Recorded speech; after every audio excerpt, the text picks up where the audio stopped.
दोस्तों नमस्कार। लोकतंत्र जीत गया, केजरीवाल को जमानत मिल गई। इस देश में संविधान का राज है, तभी तो सुप्रीम कोर्ट ने फैसला दिया और केजरीवाल को जमानत मिल गई। सीबीआई की गिरफ्तारी पर सवाल उठे, यानी देश में लोकतंत्र बरकरार है और देश की सर्वोच्च अदालत का यह फैसला है तो मानकर चलिए कि इस देश में लोकतंत्र जीवित है। लेकिन सियासत से बड़ी कोई परिस्थिति इस देश में होती नहीं है, और वह भी चुनावी राजनीति के इर्द गिर्द।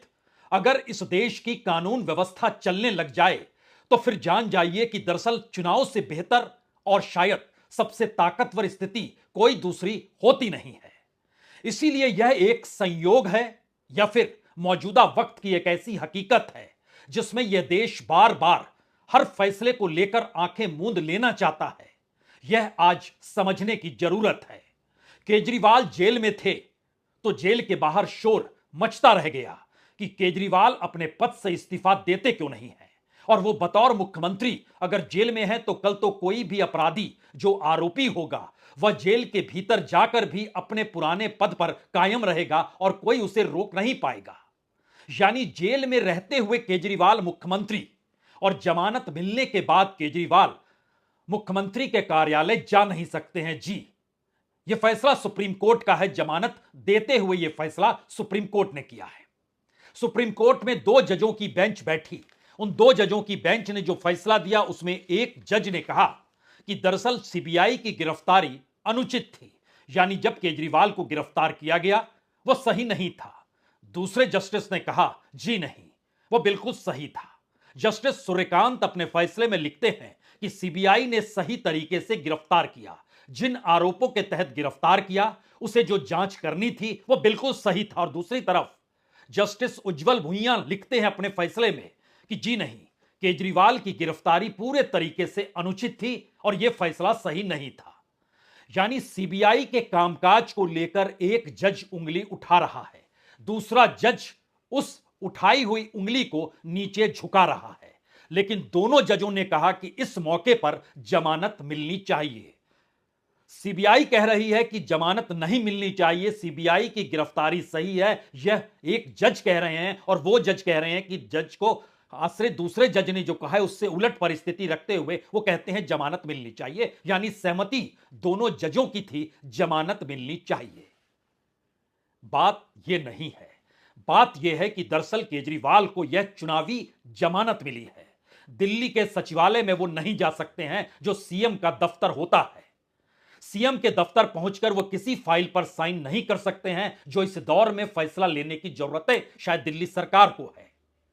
क्योंकि 3 महीने के बाद या कहें मैक्सिमम 4 महीने के बाद दिल्ली में चुनाव होने हैं, तो दिल्ली को भी सजाना और संवारना अपनी राजनीतिक निर्णयों के आश्रय है। कैबिनेट की बैठक लेगा कौन अगर मुख्यमंत्री सचिवालय नहीं जा सकते हैं।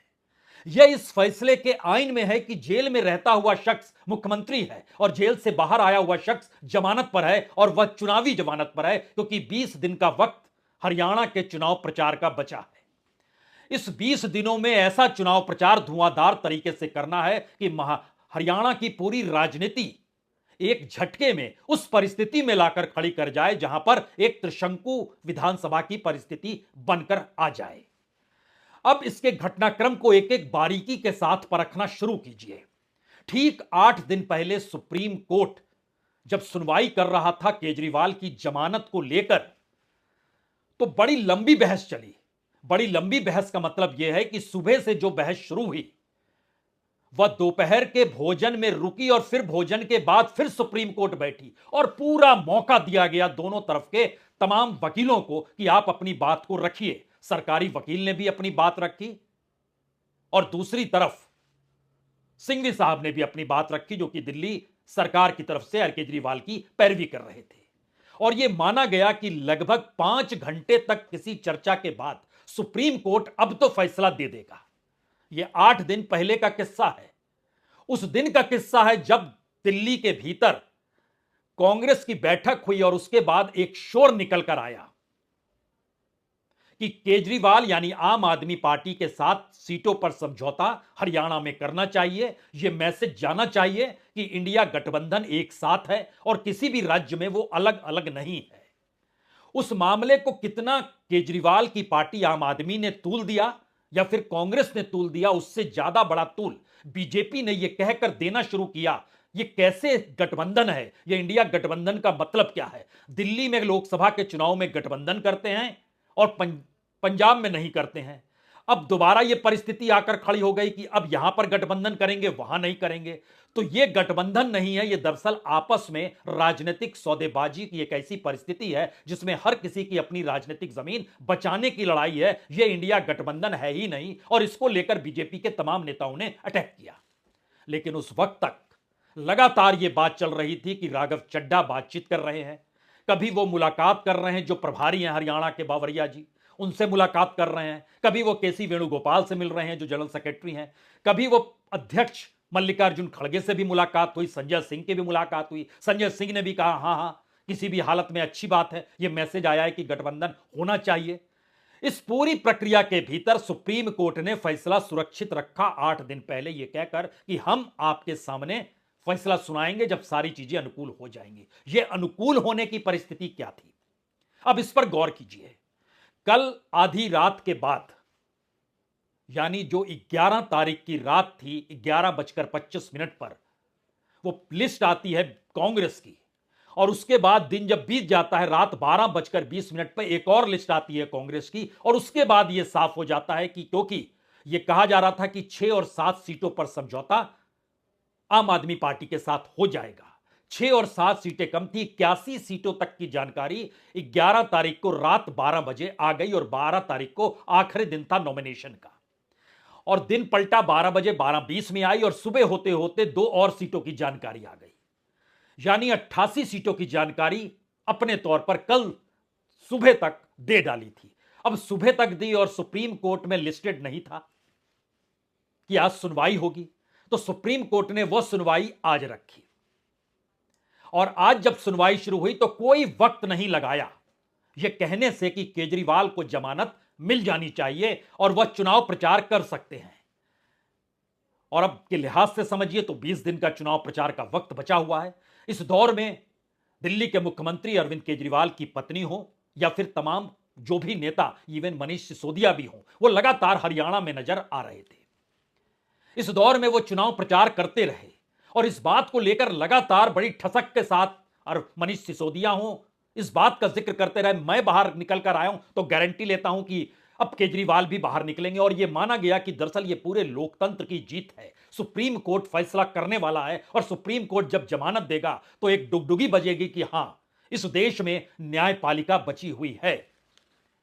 लेकिन न्यायपालिका के निर्णय संयोगवश है या फिर राजनीति से प्रभावित है, या फिर एक ऐसी परिस्थिति में आकर इस दौर में फैसले भी टिक गए हैं अदालतों के जो कि इस राजनीति को प्रभावित करें। क्योंकि यह कैसे कोई मान भी सकता है कि आप जेल में मुख्यमंत्री थे और जेल से छूटने के बाद आप मुख्यमंत्री नहीं हैं, आप अपने कार्यालय में नहीं जा सकते हैं, अपनी कुर्सी पर नहीं बैठ सकते हैं, कोई फाइल नहीं देख सकते हैं, कैबिनेट बैठक नहीं बुला सकते हैं, कोई बड़ा निर्णय नहीं ले सकते हैं, क्योंकि आपको भी पता है सिर्फ 3 महीने का वक्त है। इन 3 महीनों के बाद नोटिफिकेशन दिल्ली के चुनाव का भी जारी हो चुका होगा।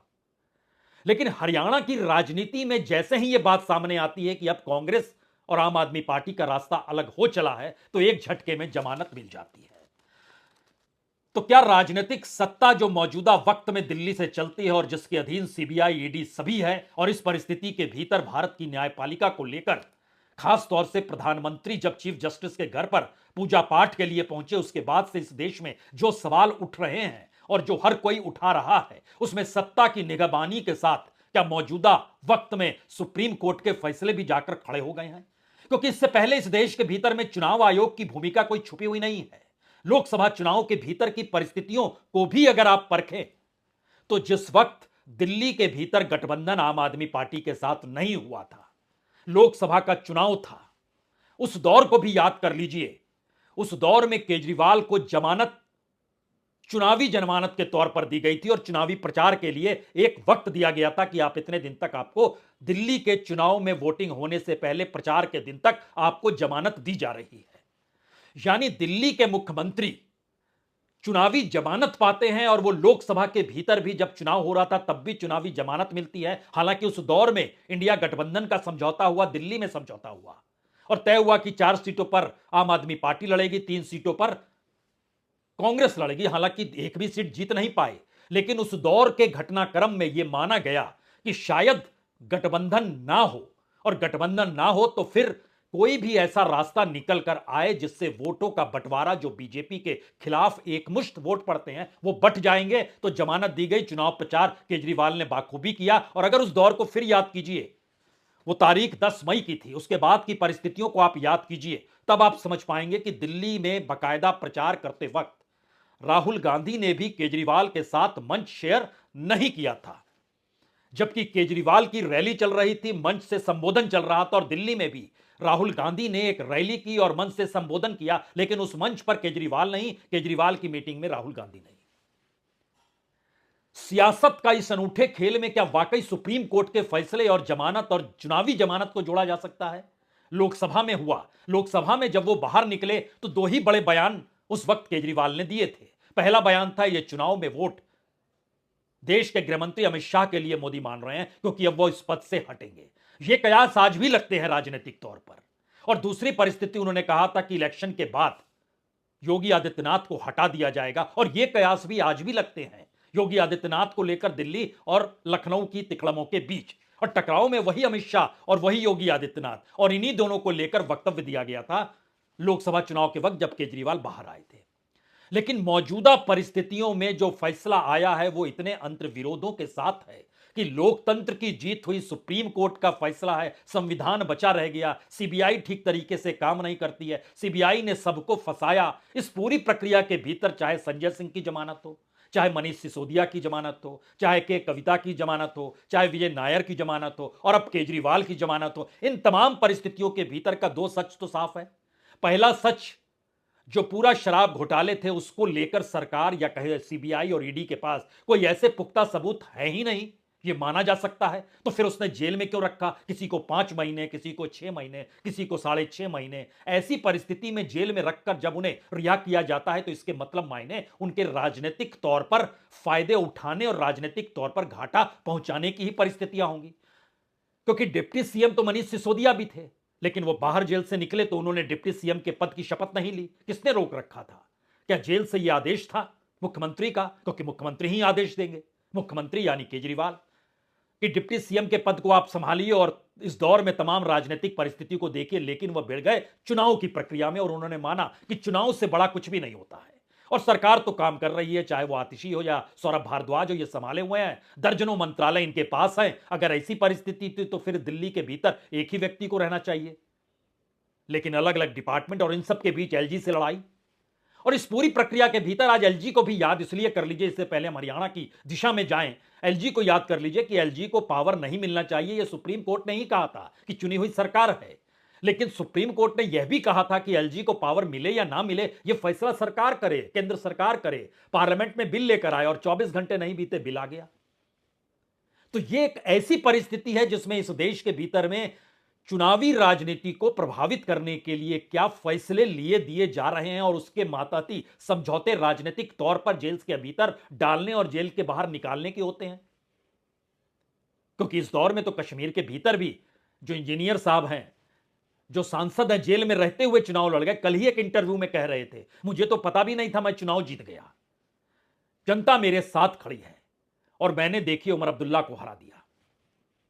और अब वो निकलकर बता रहे हैं कि दरअसल कश्मीरियत का मतलब होता क्या है, और जेल से उनकी रिहाई, वह भी यूएपीए में उनकी रिहाई हुई है। वो सीबीआई और ईडी का मामला नहीं है, वो यूएपीए का मामला है। यानी इस देश की देशद्रोही वाली परिस्थितियों के साथ उन्हें जोड़ा गया है, लेकिन चुनावी मौका है तो उनको जमानत मिल गई। यानी इस देश के भीतर में चुनाव के वक्त आपको जमानत मिल सकती है अगर आप सियासी तौर पर उस चुनाव को प्रभावित करने की दिशा में आकर खड़े हो जाएं तो। अब इस चुनावी प्रक्रिया में चूंकि बहुत साफ तौर पर सुप्रीम कोर्ट ने कहा है कि देखिए, आपके ऊपर 4 बंदिशें लगाई जाती हैं, जो अरविंद केजरीवाल पे बंदिशें लगाई गई हैं। पहली बंदिश है, सीएम कार्यालय नहीं जा सकते हैं, यानी बतौर मुख्यमंत्री भी वह मुख्यमंत्री कार्यालय नहीं जा पाएंगे, कोई फैसला नहीं ले पाएंगे, किसी फाइल पर आप साइन नहीं करेंगे। दूसरी है कि जो ये जमानत दी गई और ये जो पूरा का पूरा मामला है, इसको आप सार्वजनिक तौर पर नहीं कहेंगे, सार्वजनिक चर्चा नहीं कहेंगे। तीसरी है कि जांच में बाधा नहीं डालेंगे, गवाहों को प्रभावित नहीं करेंगे। चौथी बंदिश है कि जरूरत पड़ने पर ट्रायल कोर्ट में पेश होंगे, जांच में सहयोग करते रहेंगे। यही सारी बातें संजय सिंह या मनीष सिसोदिया या फिर के कविता और विजय नायर को लेकर भी कही गई, लेकिन उसमें सीएम पद का जिक्र नहीं, क्योंकि सीएम तो एक ही है। अब यह सवाल है कि इस दौर में आम आदमी पार्टी ने एक के बाद एक जब लिस्ट जारी की और दूसरी तरफ जैसे ही पूरी लिस्ट जारी कर दी कांग्रेस ने, उसके बाद अरविंद केजरीवाल को जमानत मिल गई। अब जरा इतिहास यह भी समझिए कि जब लोकसभा के वक्त जमानत मिली थी तो लोकसभा में इस देश में इंडिया गठबंधन की तरफ से 22 सीटों पर आम आदमी पार्टी लड़ी थी। दिल्ली में 4 सीटों पर लड़ी, एक भी सीट नहीं जीत पाई। हरियाणा में 1 सीट पर लड़ी, नहीं जीत पाई। गुजरात में 2 सीट पर लड़ी, नहीं जीत पाई। असम में 2 सीट पर लड़ी, नहीं जीत पाई। पंजाब में 13 सीटों पर लड़ी, 13 की 13 सीटों पर वहां पर लड़ी, 3 सीट जीत पाई और वहां गठबंधन नहीं हुआ। वहां कांग्रेस अलग लड़ रही थी और आम आदमी पार्टी अलग लड़ रही थी। और चुनाव प्रचार के केंद्र में अरविंद केजरीवाल खड़े थे। उनकी जेल यात्रा उस प्रचार का मुख्य रूप से वक्तव्य था। यह तमाम परिस्थिति बतलाती है कि पंजाब के भीतर अगर ध्यान दीजिए तो बीजेपी घुसने का लगातार प्रयास करती रही। अकालियों के साथ भी समझौता नहीं हो पाया। ऐसे में उसके प्रयास लगातार थे और उसने एक राजनीतिक जमीन अपने बूते वोटों के परसेंटेज के जरिए बनाई जरूर। लेकिन अब चूंकि विधानसभा चुनाव का मौका है, विधानसभा की परिस्थितियां हैं, तो एक क्षण के लिए हरियाणा की उस राजनीति को जरा सा समझ लीजिए कि आखिर आम आदमी पार्टी की महत्ता हरियाणा के चुनाव में कितनी है और किसके लिए है, और खुद की अपनी राजनीतिक जमीन बनाने का भी एक स्पेस आम आदमी पार्टी के पास है। लेकिन आम आदमी पार्टी 90 सीटों में से ऐसी परिस्थिति नहीं आ पाएगी कि हरियाणा में चुनाव जीत जाए। इस बार सीटों के वितरण को लेकर जो टिकट बांटे गए, उसके बाद बीजेपी में जो विरोध हुआ, जो विद्रोह हुआ, मंत्री छोड़कर जाने लगे, बड़े बड़े विधायक चले गए, बड़ी तादाद में विधायक कार्यकर्ता चले गए। और आज की तारीख में जब जानकारी मिलती है तो पता चलता है कि मंत्री, विधायक और बड़े नेता की संख्या 20 से ज्यादा है। जो सारे कार्यकर्ता हैं, जो कि एकदम निचले स्तर पर नहीं बल्कि एक मिडिल रैंकिंग के कार्यकर्ता होते हैं, उनकी संख्या तकरीबन 3600 है, जिन्होंने अलग अलग जगहों से छोड़ा, चाहे वो सोनीपत हो, चाहे वह रोहतक हो। यह परिस्थिति बतलाती है कि बीजेपी के भीतर एक हड़कंप थी और कांग्रेस भी इससे घबराई हुई थी, इसीलिए वो आखिरी क्षणों तक अपनी सीटों का ऐलान नहीं कर रही थी। लेकिन जैसे ही किया वैसे ही यहां जमानत मिल गई और फाइनल हो गया कि अब हरियाणा में आम आदमी पार्टी अलग लड़ेगी, कांग्रेस अलग लड़ेगी, बीजेपी अलग लड़ेगी, जेजेपी अलग लड़ेगी, आईएनएलडी अलग लड़ेगी, कुछ निर्दलीय अलग लड़ेंगे, बीएसपी भी अपने तौर पर खड़ी है। ये तमाम बातें निकलकर आ गई सामने। अब देखिए वहां का राजनीतिक इतिहास इसलिए बड़ा महत्वपूर्ण है कि 2019 के विधानसभा चुनाव में बीजेपी को लगभग 36.5% वोट मिले थे और कांग्रेस को मिले थे 28% वोट।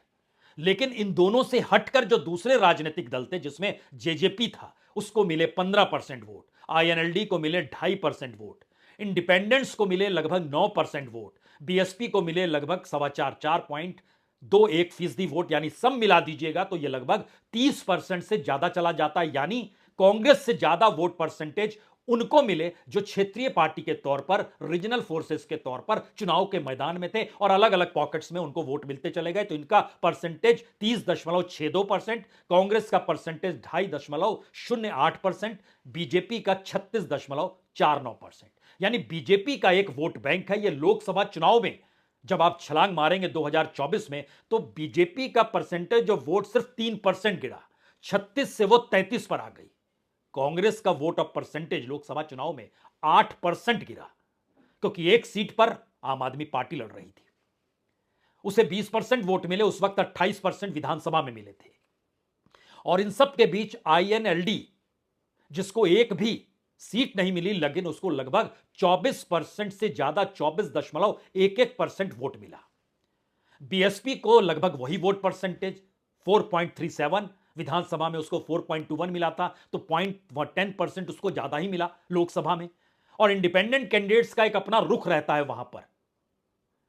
यूं ही नवीन जिंदल की माताजी निर्दलीय चुनाव नहीं लड़ रही हैं, वो जानती हैं कि दरअसल इंडिपेंडेंट कैंडिडेट के साथ हरियाणा के वोटर उस कॉन्स्टिट्यूंसी में अपने साथ चीजों को जोड़ लेते हैं। यानी राजनीतिक तौर पर हरियाणा के चुनाव में रीजनल फोर्सेस का भी अपने अपने पॉकेट्स में बड़ा महत्व होता है और उस महत्व को तमाम नेशनल पॉलिटिकल पार्टीज छीन नहीं पाती है। ये किसी भी चुनाव में आप परखते चले जाएं।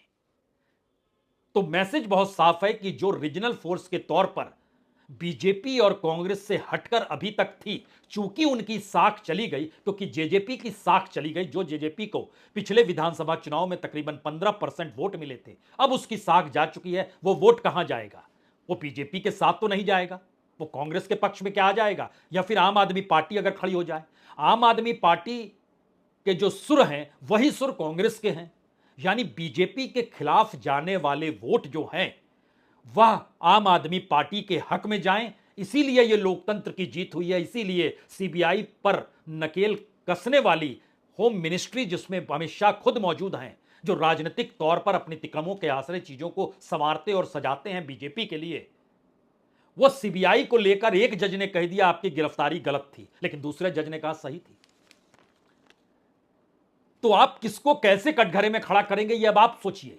लेकिन फिर भी फैसला तो दिल्ली में बैठी हुई केंद्र सरकार का है और तमाम इंस्टीट्यूशन पर कब्जा उन्हीं का है। तो निशाने पर राहुल गांधी तो आएंगे नहीं आम आदमी पार्टी के, निशाने पर कांग्रेस भी नहीं आएगी, कोई नहीं आएगा। निशाने पर वही बीजेपी आएगी जिस बीजेपी के खिलाफ इंडिया गठबंधन 2 हिस्सों में कूद चुकी है। हरियाणा के चुनाव में वो वोट शिफ्ट कहां होंगे? और इसमें सबसे बड़ी बात है कि अलग अलग परसेंटेज वोट, आईएनएलडी के वोट लोकसभा चुनाव में 24.11%, एक भी सीट ना होने के बावजूद भी, ये बड़ी बात है। और ये मैसेज अपने आप में बहुत बड़ा है कि कांग्रेस अपने तौर पर जितने परसेंट ऑफ वोट नहीं ले गई, उससे ज्यादा आईएनडी ले जाती है, बावजूद इसके एक सिस्टमेटिक तरीके से वोट परसेंटेज। लेकिन अब विधानसभा में तो ये चलेगा नहीं। लोकसभा में तो चूंकि 6 विधानसभा के भीतर में एक लोकसभा आती है, या कहीं कहीं 7 विधानसभा है, चुनाव सीटें हैं, उसके दायरे में एक लोकसभा आती है। तो रीजनल फोर्सेस में आम आदमी पार्टी का उदय हरियाणा में होना तय है, आप उसको रोक नहीं सकते हैं। और बीजेपी का ध्वस्त होना भी एक फैक्ट है। लेकिन बीजेपी का अपना वोट बैंक, वो कितनी भी बुरी से बुरी स्थिति में क्यों ना रहे, उस बुरी स्थिति में भी उसका वोट बैंक अपना 25% के ऊपर ही रहना है, यह भी तय है। तो 25 से 35% के बीच का 10% का जो मार्जिन है, क्या इस बार कांग्रेस अपने मार्जिन को 25 से 35% ले जा पाएगी या नहीं ले जा पाएगी? असल परीक्षा इसी बात की है। और इन परिस्थिति के बीच में अब आम आदमी पार्टी और स्टार प्रचारक के रूप में केजरीवाल आकर खड़े हो चुके हैं। लेकिन केजरीवाल और आम आदमी पार्टी की राजनीति भी कहती है कि उसको अपना वोट बैंक शेयर बढ़ाए रखना है, क्योंकि अब वो नेशनल पार्टी है। तो राजनीतिक तौर पर आम आदमी पार्टी के हक में यह पूरा का पूरा फैसला है कि उसकी अपनी राजनीतिक जमीन बनी रहे, उसके अपने नेता, और जो आम आदमी पार्टी के नेता केजरीवाल से पहचान है उस पार्टी की, तो वो चेहरा रहेगा और वोट मांगेगा तो वोट मिल जाएंगे। और वो लगातार कहेंगे कि देखिए केंद्र सरकार ने हमें जेल में डाला। और यही सवाल तानाशाही का, नफरत का, तमाम परिस्थितियों में राहुल गांधी भी कहेंगे वहां जाकर। तो 2 के निशाने पर एक ही है, एक जेल से निकल कर आया है और दूसरे शख्स को पता नहीं कब जेल में डाल दिया जाए। लेकिन राजनीति इसकी इजाजत नहीं देती है कि जेल में डालने के बाद अगर आपका राजनीतिक कद बढ़ जाए तो आपको जेल में डालना चाहिए, तो नहीं डाला जाता है। इसीलिए ईडी ने जेल में राहुल गांधी को नहीं डाला। लेकिन राजनीति इसकी इजाजत देती है कि जेल में बाहर आने के बाद अगर राजनीतिक तौर पर फायदा हो जाता है सत्ताधारी बीजेपी या कहीं दिल्ली में बैठी सरकार को, तो जेल से बाहर निकाल देना चाहिए। तो आप इस पूरी प्रक्रिया के भीतर कहां खड़े हैं ये आप सोच लीजिए। लेकिन भारत के भीतर पहली बार चुनावी जमानत मिलती है और केजरीवाल जेल के भीतर सीएम, लेकिन जेल के बाहर वो सिर्फ एक प्रचारक के तौर पर, वह भी चुनावी दौर में स्टार प्रचारक जो चुनाव प्रचार करने कश्मीर भी जाएंगे। बहुत बहुत शुक्रिया, बहुत बहुत शुक्रिया।